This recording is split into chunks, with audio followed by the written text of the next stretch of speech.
We are the root of all our problems. Oh, it's one of these bold statements. And I can sense John's going to have a bit of a rant, so stick around. Of course, I am John Butt. This is the Marketing for Owners podcast, of which you can see many. This is episode 530 something. Yeah, maybe I could have checked up, but hey, it's a lot. You can see them all or hear them all at marketingforowners.com/podcast. Yeah, all the other 530 or so are there. And sorry, I was just distracted by someone in the background. Looked like they're waving at me because the camera's facing me. This is on, I record these as videos, by the way, as I've mentioned before. And if they're waving, I don't think they are. But anyway, they could be talking. So, what do I mean? All right. Business is full of problems. Okay, there are problems. This came from a question. Let me give you a bit of context. I was at a mastermind, and someone asked the question of whether how they thought staff and things were going to change, and in the following year, in 2017, how things would change with staff and with people. And when it came to me, I said my opinion. And I think that people, when we're talking about people, we're talking about the management and the leadership, the people at the top. So me, as in the buck stops at the top. Now, one of the things I learned a long time ago in my business is that everything is my fault if it goes wrong. And I mean it. So if somebody in my business does something wrong, I mean drastically wrong, then that's my fault because I am the one who didn't give them enough training. I'm the one who gave them the responsibility that perhaps they shouldn't have had. I'm the one that allowed them to do things without the double check. I'm the one that allowed someone to be in doing a job that they weren't qualified to do. Whichever it is of those, there is a reason, it's my reason. Now, of course, they could have had a manager. I'm the one who put the manager in place. I'm the one who hired the manager. Do you see what I mean? Everything comes back. One day, this business, Marketing for Owners, my fire protection online, and any other business I have, was just me. One day it's just me, and then there were more. So everything I put in place has to protect the business from these things happening. So it's my fault. But here's the thing. Many of us, so listening to the other people in this question and answer thing, talk about people. They were very nice, of course, and it wasn't all about staff, but I hear it a lot. People refer to the staff. Now, first of all, that is a them and us, as if they are different. And this was my opinion, that because people are talking about Brexit, this is a UK thing, would Brexit affect them? And I, first of all, I'm going to go all over the place here. First of all, the Brexit thing.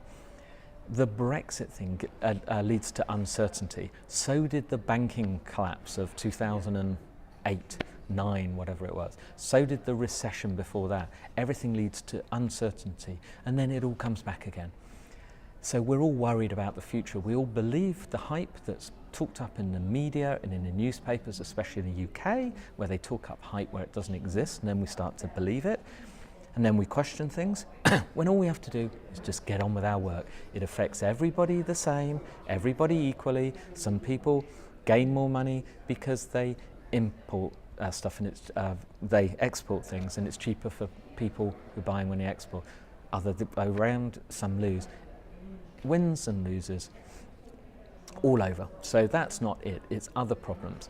And the real problem is complacency in business and treating staff as if they are something else different to us. So let's get equal. Let's get some equal footing.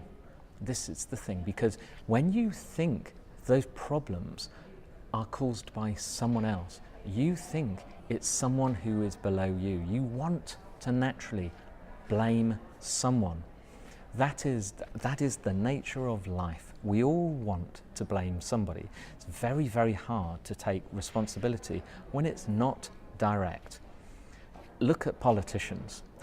Very seldom do they fall on their swords because they say it's not my problem, it's caused by the previous government and all that sort of thing. They certainly don't take responsibility, but lead by example.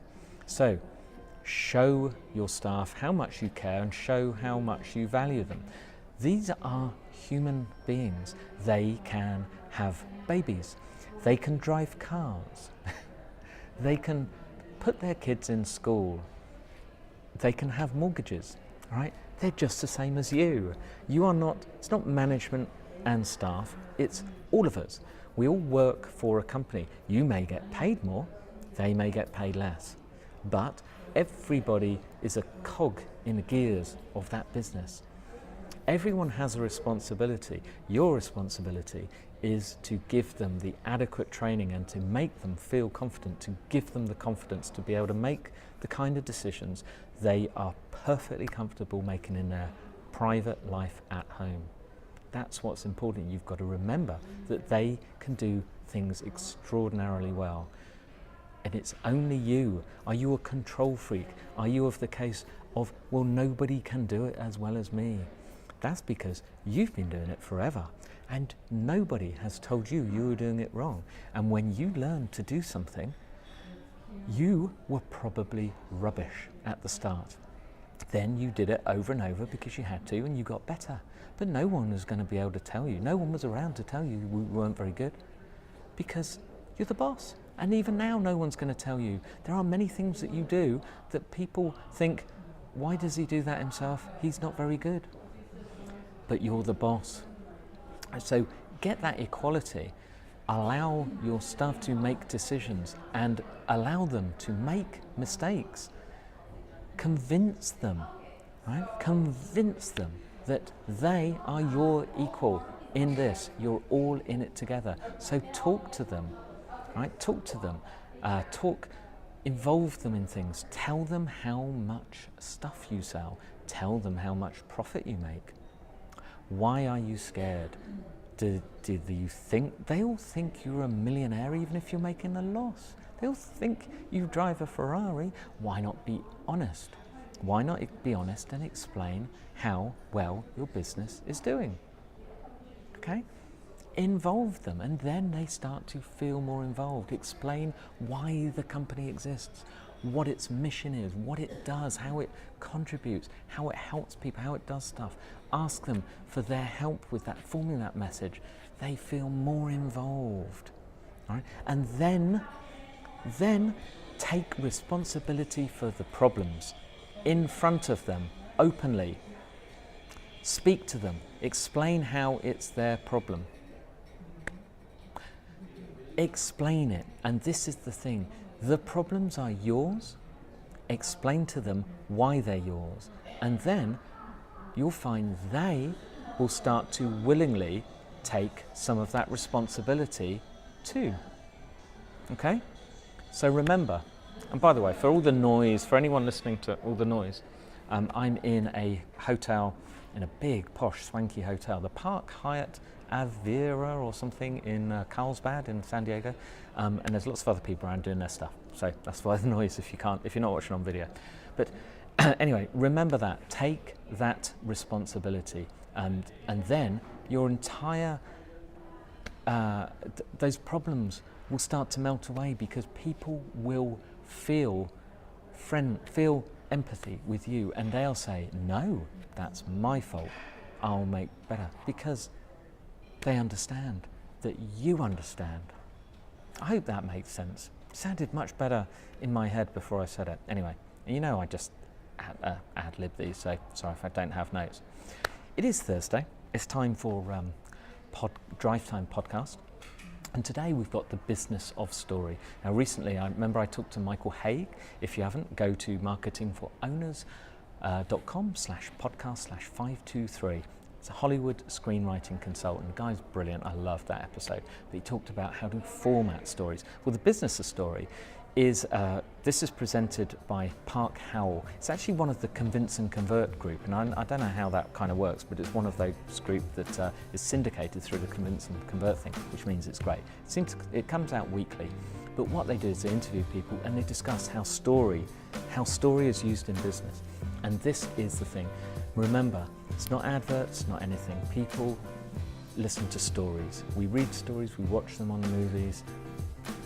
Get a story in your business, and that's going to help. So that's a good podcast to listen to. The Business of Story with Park Howell. Find it on iTunes. Google it, you'll find it. Anyway, that's enough of my rant for today. I'll be back with you next week.